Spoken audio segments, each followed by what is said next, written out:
The massive chamber of the Galactic Council stretched wider than most cities. Representatives from 300 different species filled the floating platforms. Each platform adjusted its atmosphere and gravity to match its occupants' needs. The Zephyrians floated in their crystal bodies, light dancing through their transparent forms. The Karathi clicked their mandibles nervously, their 6 arms tapping complex patterns on their desks. Even the ancient void singers, beings made of living sound, vibrated with fear. At the center of it all, a hologram showed death itself. The image displayed a star system that no longer existed. Where planets once orbited, only dust remained. The star itself had been drained, leaving behind a cold, dark husk. This was the work of the Devourers. Order! We must have order. The council speaker, a tentacled being from the Aquari systems, slapped multiple appendages on the podium. His translator buzzed with static, struggling to convey his panic to all species at once. The reports are confirmed. The Devourers have entered our galaxy. The chamber erupted. Some species released fear pheromones. Others flashed warning colors. The mechanical cognitats calculated survival odds and broadcasted them to anyone listening. The odds were not good. In a small platform near the middle section, 3 humans sat quietly. Ambassador Chen, a middle-aged woman with graying hair, took notes on her tablet. Her assistants, Davies and Okonkwo, watched the chaos with curious expressions. They seemed more interested than afraid. The Zephyrian Prime rose, his crystalline body chiming like bells. We must consider immediate evacuation of all border systems. My people calculate a 40% survival rate if we begin within the next rotation. 40%? The Karathi war chief stood, his chitinous armor scraping. That means 60% die. This is unacceptable. We should negotiate. Perhaps they will take some systems and leave others. You cannot negotiate with hunger itself, whispered a void singer. The Devourers consume everything. Matter, energy, even the quantum foundations of reality. They have destroyed 17 galaxies before ours. Ambassador Chen raised her hand. The simple gesture went unnoticed in the panic. She pressed a button on her desk, sending a priority speaker request. A soft chime indicated her turn to speak. The human delegation requests tactical data, Chen said calmly. The chamber fell silent. Hundreds of alien eyes, compound eyes, light sensors, and other organs turned toward the human platform. The council speaker's tentacles writhed in confusion. Ambassador Chen, did you say tactical data? Not evacuation routes? That's correct, Chen replied, standing up. We need to know their movement patterns, consumption rates, vulnerable points, if any have been observed, and their response to previous resistance attempts. The Karathi war chief laughed, a harsh sound like grinding metal. Resistance? They consumed the Eternal Empire, who had technology we can barely comprehend. They ate the Hive Collective, who numbered in the trillions. What could humans possibly do? You've only been in space for 200 years, Chen smiled slightly. We'd still like the data. The Zephyrian Prime's body darkened with disapproval. This is not the time for human pride. Your species must evacuate with the rest of us. The Devourers sent their message yesterday. Submit to consumption peacefully or face painful extraction. Every moment we waste here condemns billions. We received the message, Davies spoke up, his British accent calm. We're declining their offer. If the chamber had been silent before, now it became a vacuum. Several species stopped breathing. Others checked their translators, certain they had misheard. Declining? The speaker's voice rose 3 octaves. You cannot decline extinction. Okonkwo leaned forward. With respect, we can decline whatever we want. Humans don't respond well to threats. The council erupted again, but this time with a different energy. Disbelief mixed with mockery. The void singers created harmonies of doubt. Several species laughed in their various ways. The humans have gone insane, declared the Prime. Perhaps their short lifespans prevent them from understanding true danger. Or perhaps, Chen said, her voice cutting through the noise, our short lifespans taught us not to waste time being afraid. We need that tactical data. While you debate evacuation, we'll be preparing. Preparing for death? The war chief asked. Preparing for war, Chen corrected. The cognitat representative, basically a living computer in a metal shell, projected statistics into the air. Human probability of survival against Devourers, 1%. Recommend immediate evacuation. We've beaten worse odds, Davies muttered, thinking about human history. Chen pulled up her own hologram, showing Earth and its colonies. The human government has already issued orders. All human vessels are to return to Sol system immediately. We're consolidating our resources. For evacuation? The speaker asked hopefully. For defense? Chen said. The chamber burst into different expressions of shock and disbelief. Some species thought humans had developed a death wish. Others wondered if humans knew something nobody else did. The ancient elder of the Prokami, a race that had survived 3 galactic wars, spoke for the first time in 50 years. Young humans, I have seen civilizations far greater than yours fall to lesser threats. The Devourers are not enemies. They are entropy itself. They are the end of all things. You cannot fight the inevitable. Chen looked directly at the elder.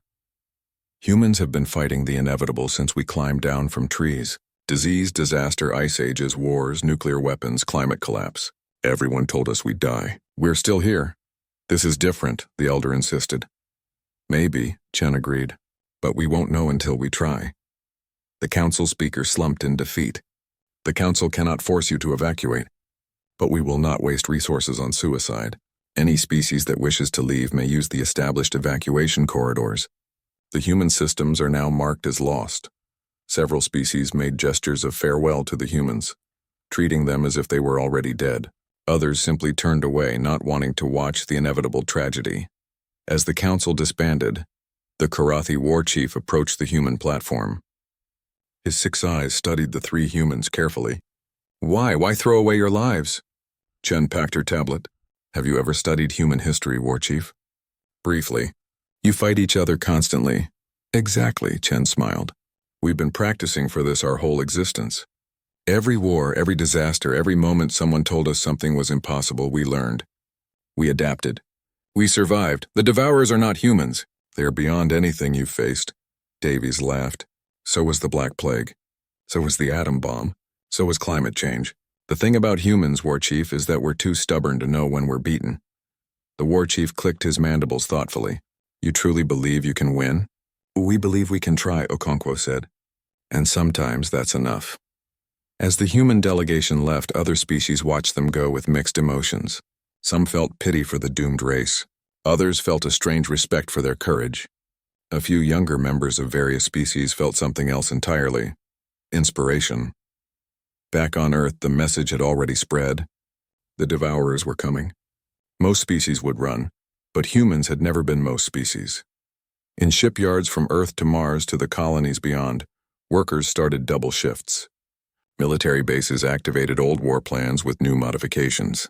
Scientists began working on weapons that violated several galactic treaties that wouldn't matter if everyone was dead.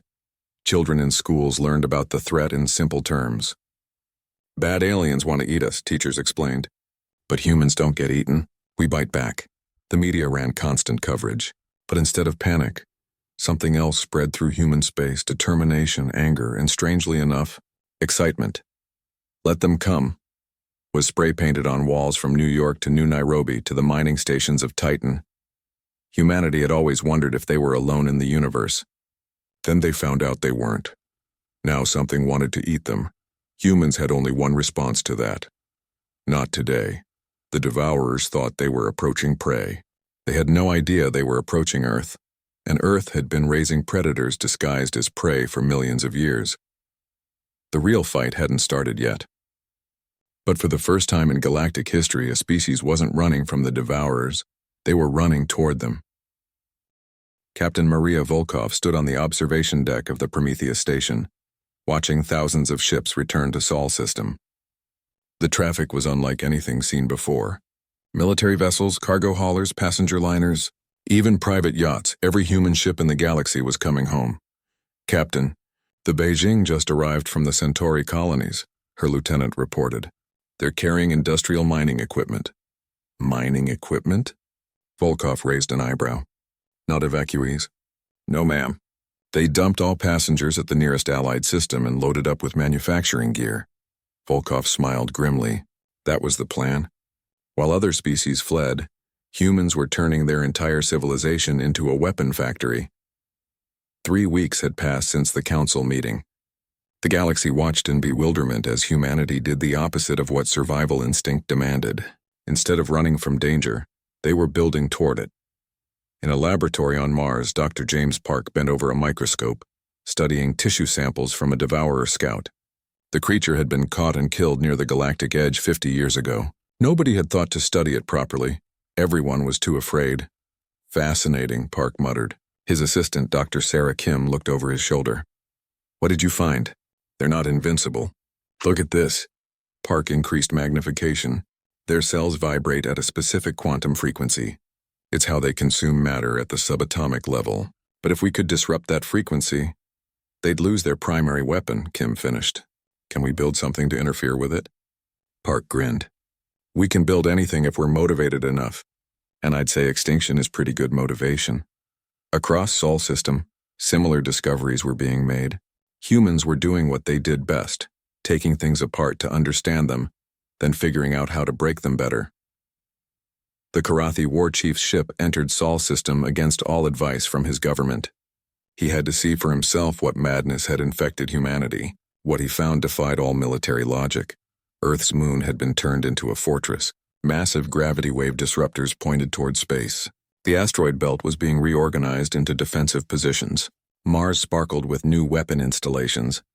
But it was the activity that amazed him most. Humans worked without rest. Children helped in factories after school. Elderly people who could barely walk sat at computers running calculations. Everyone contributed something.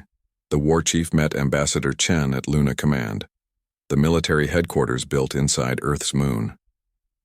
This is insanity, he said without greeting. You're turning your entire system into a battlefield. Yes, Chen agreed simply. Would you like some coffee? The casual offer in the face of doom made the war chief's mandibles twitch. How can you be so calm? Chen poured 2 cups, adding sugar to hers. Want to know a secret about humans, war chief? What secret? We've always assumed something like this would happen. Every disaster movie, every alien invasion story, every apocalyptic book. We've been mentally preparing for the end of the world since we invented fiction. The war chief tasted the coffee carefully. It was bitter but oddly pleasant. You cannot win against the devourers with preparation and stories. No, Chen agreed. But we might survive long enough to find what can win. She led him to a massive display showing Sol system. Red dots marked defensive positions. Blue marked offensive platforms. Green marked something labeled Project Stubborn Bastard. What is that? The war chief pointed at the green markers. Insurance, Chen said. Humans learned long ago that if you can't win fairly, you change the rules. Before he could ask more, alarms started blaring. A communication came through from the edge sensors. Devourer scouts detected. Distance 3 light years and closing. The war chief's 6 eyes widened. They're testing your defenses. I should leave immediately. Stay, Chen offered. Watch what humans do when threatened. The scout ships appeared on long-range sensors. 3 devourer vessels, each the size of a small moon, approached slowly. They expected to find panic and evacuation ships fleeing in terror. Instead, they found something else. This is Admiral Thompson of Earth Defense Command. A voice broadcasted on all frequencies. You are entering human space. Turn back or be destroyed, the war chief laughed nervously. They won't understand threats. They only understand consumption. The devourer scouts continued forward. They sent their standard message. Submit to consumption. Resistance increases pain. Understood, Admiral Thompson replied. Here's our counteroffer. What happened next became legend in galactic history. The humans fired everything at once. Not just weapons. They launched asteroids fitted with engines, decommissioned space stations packed with nuclear warheads, and clouds of self-replicating mines that ate through anything they touched. But the truly insane part was the music. Human battle songs played on all frequencies. Ancient war cries from Earth's history mixed with modern heavy metal. The cacophony was chaos incarnate. The devourer scouts, accustomed to organized resistance or panicked flight, didn't know how to process the aggressive chaos. One scout ship tried to consume an asteroid, only to find it was hollow and filled with antimatter. The explosion was visible from Mars. The second scout encountered something worse, a human volunteer squad that had infected themselves with modified devourer tissue. They called themselves poison pills. When the scout tried to consume their ship, it absorbed humans who had turned their own bodies into biological weapons. The scout ship began eating itself from the inside. The third scout tried to retreat but flew into a minefield that wasn't there moments before. Humans had learned to hide weapons in folded space, a technique stolen and modified from 12 different alien technologies. Within 4 hours, all 3 scouts were destroyed or crippled. The war chief stood in stunned silence. How? Those scouts have consumed entire fleets. Chen sipped her coffee. They've never fought humans before. We don't fight with honor or logic. We fight to win, but this was just scouts. The main fleet will adapt. We're counting on it, Chen smiled. Every adaptation they make teaches us more about them. The war chief noticed something else. The humans weren't celebrating. They were already preparing for the next wave, analyzing data, adjusting strategies. You knew you'd win this battle, he realized. No. Admiral Thompson's voice came over the comm. We hoped we'd win. But we prepared for losing too. Every human ship has orders. If you're going to be consumed, make them choke on you. Dr. Park's voice interrupted. Admiral, we've completed analysis of the scout remains. Their quantum frequency shifts when they consume different materials. If we can predict the pattern, you could create a frequency weapon. The war chief finished, his military mind understanding immediately. Already in production. Thompson confirmed. We call it the dissonance generator. The war chief looked at the humans around him. They weren't the strongest species or the smartest or the most advanced. But they had something else. They turned fear into fuel, desperation into determination. Why show me this? He asked Chen. Because when we survive this, we want the galaxy to know how, not through superior technology or ancient wisdom, but through pure human stubbornness. A new alert sounded. Long-range sensors detected the main Devourer fleet massing at the galaxy's edge. Thousands of ships, each capable of consuming entire planets. Estimated arrival time 6 months, the computer announced. The war chief expected panic. Instead, he heard Admiral Thompson say, Good. That gives us time to finish the really nasty surprises. You're all insane, the war chief said. Yes, Chen agreed. But it's a useful kind of insane. The war chief made a decision that changed his life. I'm staying. Your government won't approve. My government is running. But warriors should face death with courage. Humans are showing more courage than species 10 times older. I would learn from this, Chen smiled. Welcome to the fight, war chief. Fair warning, humans don't fight fair. Good. The war chief clicked his mandibles in what might have been a smile. Neither do I. As news spread that a Karathi warrior had joined humanity's stand, other young fighters across the galaxy took notice. The humans had destroyed 3 Devourer scouts, something deemed impossible. Maybe, just maybe, impossible was just another word for something humans hadn't tried yet. The Devourer fleet arrived at humanity's doorstep like a storm of hungry darkness. Ships the size of moons blotted out the stars. Their formation was perfect, mathematical, designed to consume with maximum efficiency. They expected to find terror. They found something else entirely. Is that graffiti on their ships? The Devourer submind responsible for tactical analysis had never needed to ask such a question before. Human vessels floated in chaotic formations, each painted with aggressive slogans. Come get some decorated a battleship. Eat this was spray-painted on a carrier. One small fighter simply had a crude drawing of a human hand making an obscene gesture. The Devourers sent their standard message. Submit to consumption. Your resistance is meaningless. The human response came from Admiral Thompson. Your mom is meaningless. The submind tried to process this. In 17 consumed galaxies, no species had ever responded with insults. The tactical computer suggested ignoring the primitive communication. That was their first mistake. The Devourers moved forward in their traditional consumption pattern, a perfect sphere designed to surround and digest entire systems. They had used this formation for millions of years. Humans had studied it for 6 months. Now, Admiral Thompson commanded. The first surprise was the debris field. Humans had spent months collecting space junk, dead satellites, and asteroid fragments. They'd positioned it all carefully, making space look empty. When the Devourers moved into position, humans detonated charges that sent billions of pieces of debris shooting in every direction. To most species, it would be a minor annoyance. To the Devourers, who consumed everything they touched, it was like being force-fed garbage. They had to eat it all, and humans had laced much of it with compounds that reacted violently when consumed. They're slowing down, Captain Volkov reported from her position near Mars. Disruption pattern alpha is working. The second surprise was the music. Humans had discovered that certain sound frequencies, when broadcast through quantum channels, interfered with the Devourer's communication. They chose the most chaotic, aggressive music Earth had ever produced. Death metal mixed with dubstep, overlaid with recordings of crying babies and fingernails on chalkboards. The Devourer fleet's perfect formation began to waver. Ships couldn't coordinate properly when their communication channels were filled with what humans called Wednesday night at a karaoke bar. But the third surprise was the worst. Humans didn't fight in formation. Each ship acted independently, following no pattern the Devourers could predict. One moment, a human destroyer would charge straight at a Devourer ship. The next, it would spin wildly and fire in random directions. Some ships pretended to surrender, then exploded when the Devourers got close. Lieutenant Davies, now commanding a frigate called the Unreasonable Response, demonstrated human tactics perfectly.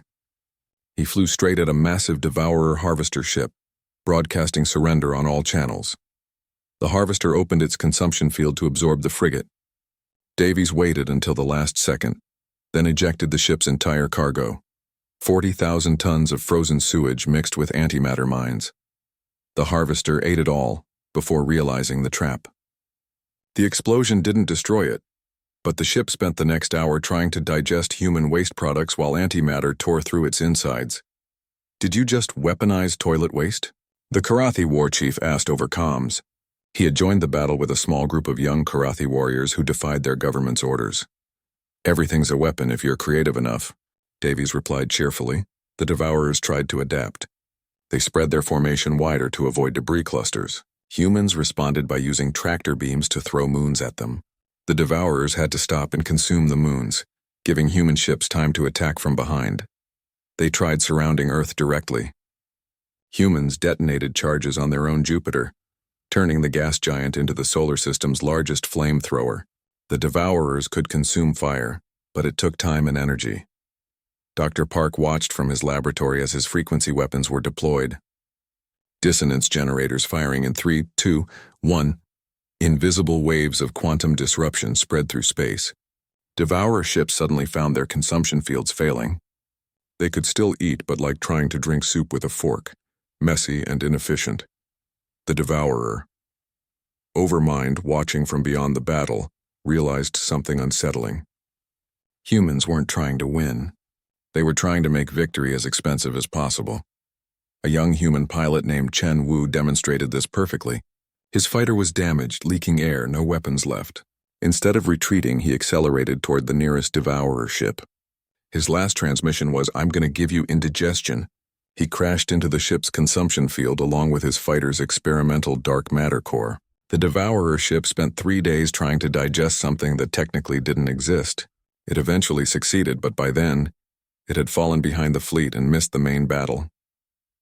Ambassador Chen watched from Luna Command as humanity's children fought with controlled chaos. The Zephyrian Prime had called them insane. He was right.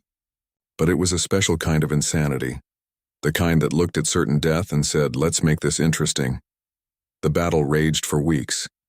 The Devourers had expected hours, maybe days. Previous species had either fled immediately or mounted organized resistance that crumbled quickly. Humans did neither. They fought like wasps defending a hive. No coordination, all aggression. "Submind," the Overmind communicated. "Why are they not fleeing? They must know they cannot win." "Unknown," the Submind responded. "Their tactics follow no logic. They sacrifice ships to save debris. They fire weapons that damage themselves. They're broadcasting something called memes that serve no tactical purpose." Indeed, human ships were projecting images along with their attacks. Pictures of cats with silly captions, ancient Earth politicians, and something called Rick Rolling that played the same annoying song every time a Devourer ship opened communications. The psychological warfare was working. The Devourers had consumed civilizations that begged, that fought with honor, that tried to negotiate. They had never encountered a species that turned warfare into aggressive performance art. Captain Volkov executed her masterpiece near Mars. She'd spent weeks preparing the trap, positioning derelict ships in what looked like random wreckage. When a Devourer squadron moved through, she activated hidden engines on all the derelicts. The dead ships suddenly came alive. ramming into the devourers from all angles while broadcasting an ancient Earth song about letting the bodies hit the floor. The devourers consumed the ships, of course, but each one was filled with different chemical weapons that reacted with each other inside the devourers' digestive systems. It's like feeding someone pop rocks and soda, she explained. To the confused Karathi warriors, they didn't understand the reference, but they understood the results. 3 devourer ships spent days dealing with internal explosions. The turning point came when humanity unveiled Project Stubborn Bastard. All ships, clear the Earth-Sun corridor, Admiral Thompson ordered. Humans had done something insane even by their standards. They'd turned Earth's sun into a weapon. Not by making it explode, they needed it to live. Instead, they'd built a massive array of mirrors and gravitational lenses that could focus the sun's entire output into a beam. You turned your own life-giving star into a gun? The war chief was beyond amazement now. Technically, it's more like a really big magnifying glass, Dr. Park corrected. Remember burning ants as a kid? Same principle. Bigger ant. The Devourer fleet, confident in their ability to consume energy, moved toward Earth for the final consumption. That's when humanity fired their sun at them. The beam was visible from 3 systems away. A golden lance of nuclear fire that hit the lead Devourer ship with the focused power of a star. The ship could consume energy, yes, but this was like trying to drink an ocean through a straw. It overloaded, exploded, and took 6 nearby ships with it. Impossible, the submind calculated. No species weaponizes their own star. It could destabilize and kill them all. Sir, a human technician reported to Thompson, the sun gun is overheating. We can maybe get 2 more shots before it melts. Then we better make them count, Thompson replied. The Devourers paused. For the first time in millions of years, they reconsidered. They could still win, but the cost was escalating beyond projections. Humans weren't just fighting to the death. They were fighting past it, making sure their corpses would be poisonous to eat. The overmind itself began to move toward the battle. If lesser minds couldn't handle human chaos, perhaps direct intervention was needed. Humanity detected the approach of something massive. Bigger than worlds, older than most stars, the overmind was the ultimate devourer. Admiral Thompson looked at the readings. He turned to his crew. Well, people, this is what we call a boss fight. Sir, a young ensign asked. Never mind. Old gaming reference. All ships prepare for Phase 2. If they want to escalate, let's show them how humans do escalation. The real battle was about to begin. The Overmind's arrival changed everything. Space itself seemed to bend around its massive form. It was not just a ship or a creature. It was a living extinction event, the size of Jupiter and growing larger as it consumed the quantum fabric of reality itself. Every sensor and sol system screamed warnings. The Karathi warriors who had joined humanity's fight stood frozen at their stations. Even the volunteer fighters from other species who had arrived to help stopped breathing. That thing has eaten entire civilizations, a young Zephyrian volunteer whispered. The archives say it consumed the Eternal Empire in 3 days. Admiral Thompson looked at the readings and took a sip of his coffee. It had gone cold hours ago, but he didn't care. Jenkins, how many volunteers made it through Crazy School? Crazy School was what humans called their rapid training program for alien volunteers. 3 weeks of human military history, guerrilla tactics, and psychological warfare. Most aliens quit after day 1. The ones who survived were forever changed. About 300, sir, from 40 different species. Good. Tell them class is in session. Final exam time. The Overmind sent a message that bypassed all technology, speaking directly into every conscious mind in the system. I am the ending of all things. I have consumed the light of 1,000,000 worlds. Submit, and your absorption will be swift. Every human in the system heard it. The response was not what the Overmind expected. From Earth, someone broadcast a response on all frequencies. Okay, Boomer. The Overmind paused. In its vast existence, it had never encountered a species that responded to existential threats with dismissive sarcasm. It tried again. You cannot comprehend my power. I am entropy itself. This time, the response came from a mining station near Pluto. Sounds like someone has a case of the Mondays. Dr. Park observed the Overmind through every sensor available. It's trying to understand us. Look at these quantum fluctuations. It's actually confused. Good, Thompson said. Confused enemies make mistakes. All ships execute Operation Kitchen Sink. Humanity had been saving their worst ideas for last. Every weapon too crazy for normal warfare, every tactic too insane for rational minds, every plan that made their alien allies question human sanity. They unleashed it all. The first wave was biological. Humans had spent months breeding bacteria that could survive in space and feed on specific compounds found in devourer tissue. They launched billions of micromissiles, each carrying these organisms. The devourers consumed them without thought. Within hours, devourer ships started showing signs of infection.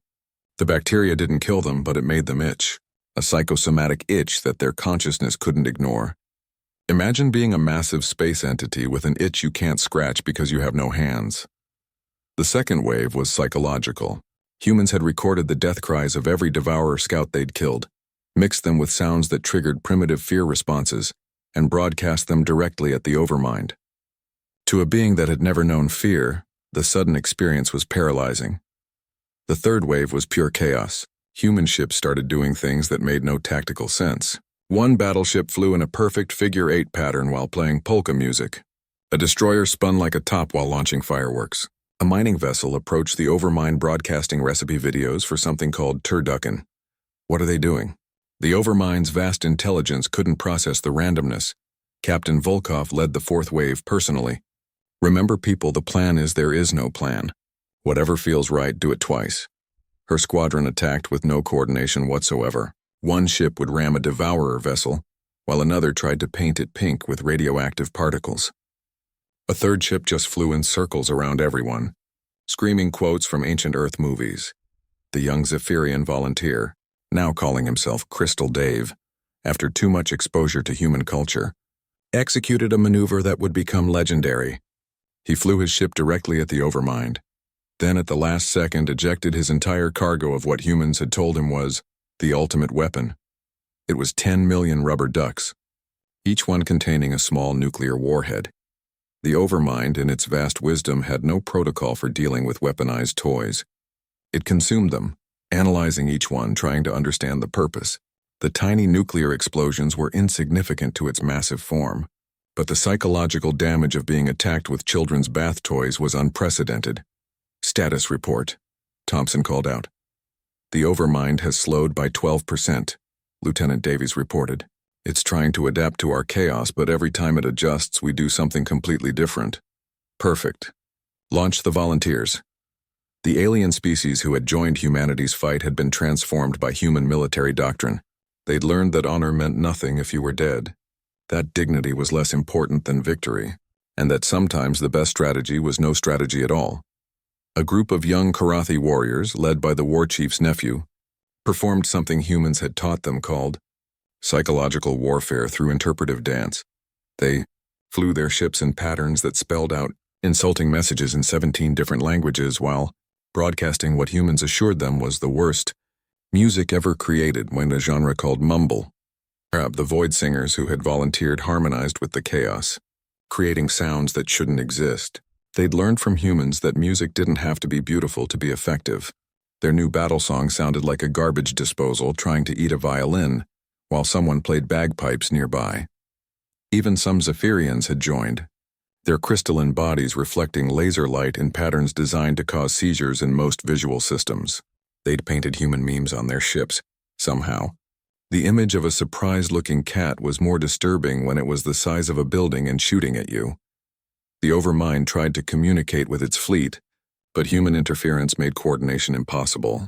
Every channel was filled with something humans called spam, advertisements for products that didn't exist, chain letters threatening bad luck, and videos of someone named Rick, who was apparently never going to give you up or let you down. But humanity's true masterstroke was yet to come. "Sir, the poison pills are ready," Dr. Park announced. These were human volunteers who had allowed themselves to be infected with modified devourer tissue. Through sheer willpower and spite, mostly spite, they'd maintained their consciousness despite the infection. They were dying slowly, but they'd turned themselves into living weapons. "This is Captain Sarah Chen, Poison Pill Alpha," came a transmission. "We're going in.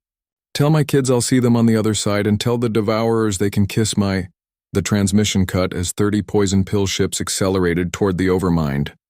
They didn't try to avoid being consumed. That was the point. The Overmind absorbed them, as it had absorbed countless ships before. But these humans were different.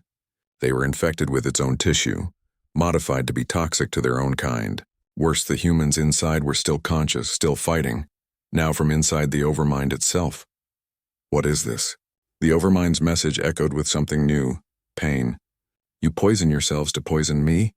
Welcome to humanity, Admiral Thompson broadcast. We'll hurt ourselves if it means hurting you more. The Overmind's massive form shuddered. Inside its consciousness, 30 human minds were wreaking havoc. Captain Sarah Chen, even as her body dissolved, was somehow managing to sing Baby Shark repeatedly in what constituted the Overmind's thoughts. Another poison pill volunteer was reciting the entire plot of every movie ever made, in chronological order, very slowly. The battle had raged for a month now. The Devourers had expected quick consumption. Instead, they'd found a species that turned warfare into an art form of aggressive absurdity. News of humanity's continued resistance had spread throughout the galaxy. Species that had fled were watching in amazement. The mighty Devourers' unstoppable force of consumption were being held off by a species that had only achieved spaceflight 2 centuries ago. More volunteers arrived daily, young fighters from hundreds of species inspired by humanity's example. They came expecting to die gloriously. Instead, humans taught them to fight ridiculously. The Overmind is requesting negotiation, the communications officer announced, surprised. Thompson raised an eyebrow. Negotiation? Since when do forces of entropy negotiate? The Overmind's message came through, tinged with frustration. You are incomprehensible. Your tactics follow no logic. Your species values nothing properly. You poison yourselves, weaponize waste, and attack with toys. What are you? Thompson smiled. He opened a channel to respond, making sure every ship in the system could hear. We're humans. We're the species that looked at the food chain and decided to eat everything. We're the ones who split atoms because we were curious. We went to our moon using math we did with pencils and slide rules. We're the species that invented democracy and immediately started arguing about it. We created artificial intelligence and taught it to make memes. We discovered we could destroy our entire planet and then built thousands of weapons to do it just in case. He paused, letting that sink in. We're contradictions. We'll save a puppy while planning to destroy our enemies. We'll share our last meal with a stranger, and then fight our neighbors over parking spaces. The Overmind floated in space, a massive entity of consumption and destruction, trying to understand something beyond its vast comprehension. For the first time in its million-year existence, it was having second thoughts.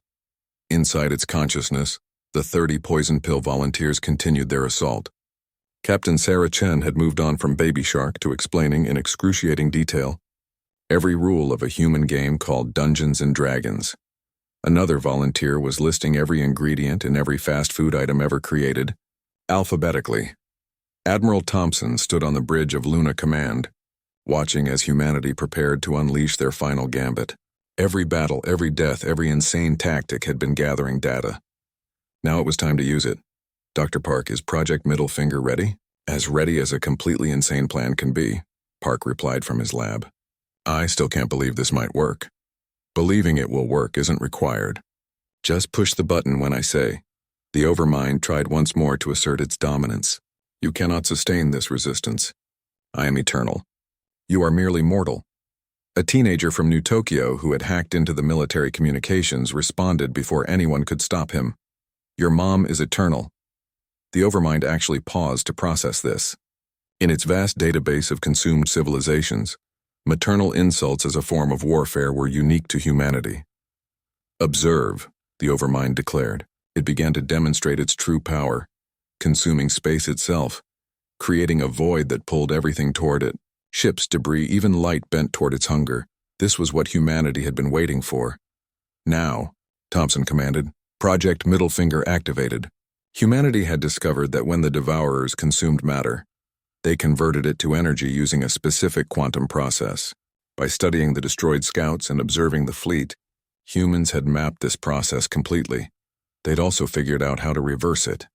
Every human ship simultaneously fired modified dissonance generators, but these weren't meant to disrupt.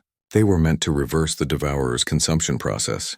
Everything the Overmind had eaten in the last hour suddenly wanted out. The Overmind's form began to convulse. Energy and matter it had consumed started reconstituting inside it. Half-digested planets reformed in its stomach. Consumed star matter reignited. The 30 human volunteers inside, instead of being absorbed, were now multiplying as their patterns repeated in the chaos. "What have you done?" The Overmind's message was pained, confused. "We gave you food poisoning," Dr. Park explained cheerfully. "On a cosmic scale." The Devourer fleet, connected to the Overmind, began experiencing the same reversal.